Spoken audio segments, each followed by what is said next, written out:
Michael Berry. Michael Berry made his name betting against the housing market, and he became a bit of a celebrity when Michael Lewis featured him in his book, The Big Short. We made $725 million, I think, in the funds in 2007. कि नई company का यही होता है भाई, एक बार गिरा ना मार्केट क्रैश हो गया।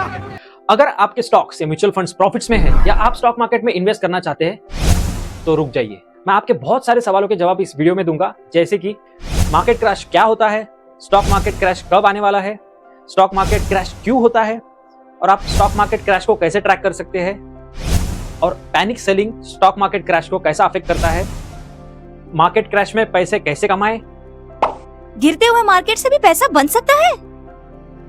यस, बन सकता है। तो कालीन भैया शुरू करें।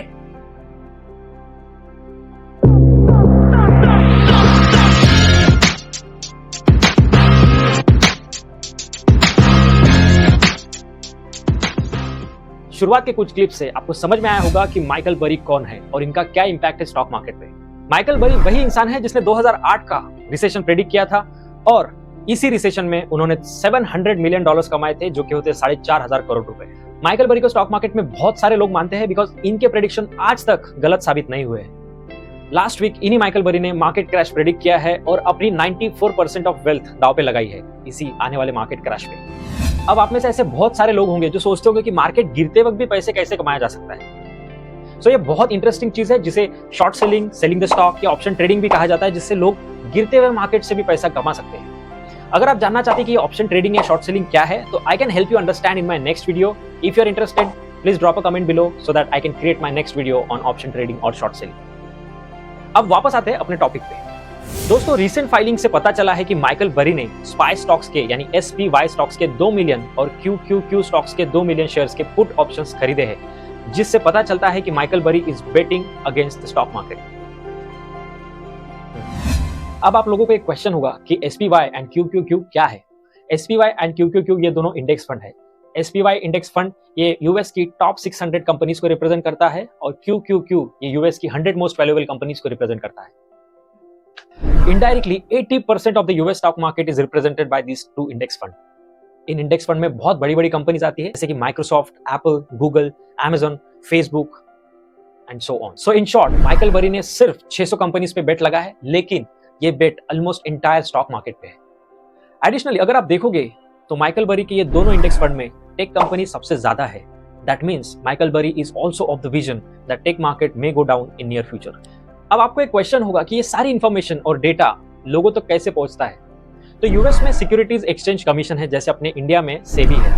ये सिक्योरिटीज एक्सचेंज कमीशन यूएस के स्टॉक मार्केट को और एसेट मैनेजमेंट कंपनीज को रेगुलेट करता है, जैसे कि mister Michael Burry's Scion asset management. अगर किसी एसेट मैनेजमेंट कंपनी की total asset under management $100 million से ज्यादा है, तो ऐसे एसेट मैनेजमेंट कंपनी को अपना stock portfolio US security exchange commission को रिपोर्ट करना होता है और इस रिपोर्टिंग को बोला जाता है फॉर्म 13F फाइलिंग। ये form 13F filing every quarter publish होता है।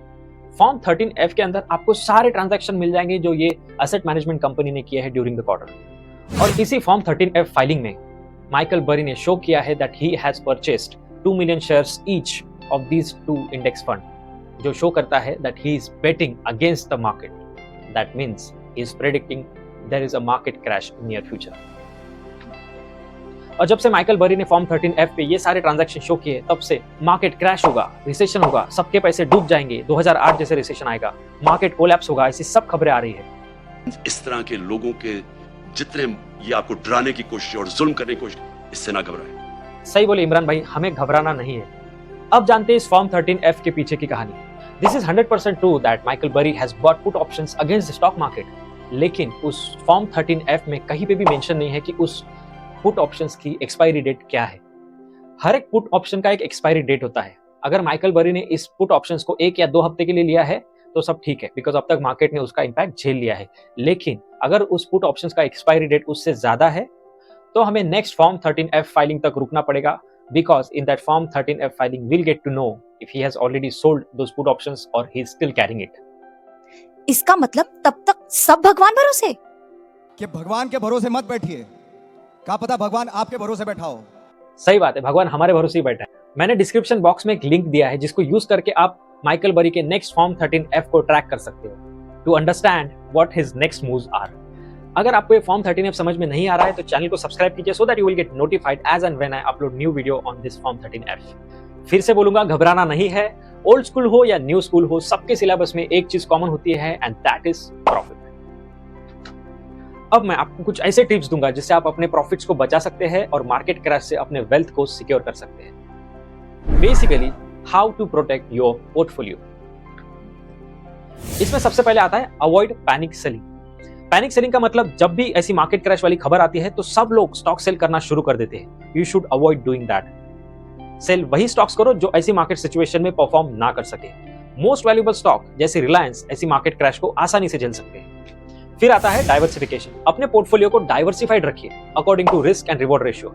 फॉर एग्जांपल, अगर आपके पास 100 रुपए है तो 50 रुपए आप स्टॉक मार्केट में रखिए और बाकी 50 डिवाइड कीजिए bonds, commodities, real estate, gold में, और बहुत सारे सेफ ऑप्शंस है जहां आप अपने पैसे इन्वेस्ट कर सकते हैं। इसके बाद आता है बाय पुट ऑप्शंस।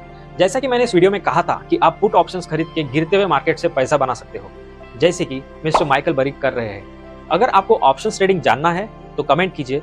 बहुत सिंप्लीफाइड वे में I can explain how you can do options trading and earn money. इसके बाद आता है one of the important feature, use stop loss orders. आजकल ऑलमोस्ट सारे इन्वेस्टमेंट एप्स में स्टॉप लॉस का फीचर अवेलेबल है। स्टॉप लॉस का मतलब होता है कि अगर आपके इन्वेस्टेड स्टॉक की वैल्यू एक स्पेसिफिक रेट पे आती है तो आपका ब्रोकर उस स्टॉक को ऑटोमेटिकली सेल कर देता है। इसके बाद आता है invest in high quality companies. जैसा कि मैंने पहले कहा था, keep your money invested in the most valuable stocks. अगर आप अपने पैसे अच्छी क्वालिटी के स्टॉक्स में लगाते हो तो ये कंपनीज बड़े से बड़ा मार्केट क्रैश भी झेल सकती है। इसके बाद लास्टली आता है focus on your long term investments. Stock market investment आपको बहुत अच्छा रिटर्न्स दे सकती है अगर आप इसमें लंबे समय तक इन्वेस्टेड रहोगे। अगर आपने कभी स्टॉक मार्केट के चार्ट्स और ग्राफ्स को देखा है तो आपको समझ में आएगा कि मार्केट क्रैश हुआ भी तो मार्केट रिकवर करने में ज्यादा वक्त नहीं लगता। If one day it goes down, it has to come up another day. आशा करता हूं कि इंफॉर्मेशन आपको मदद करेगी ऐसे मार्केट क्रैश से बचने में और एट द सेम टाइम अपनी वेल्थ सिक्योर करने में। I hope this was useful. Sumit Chaudhary signing of.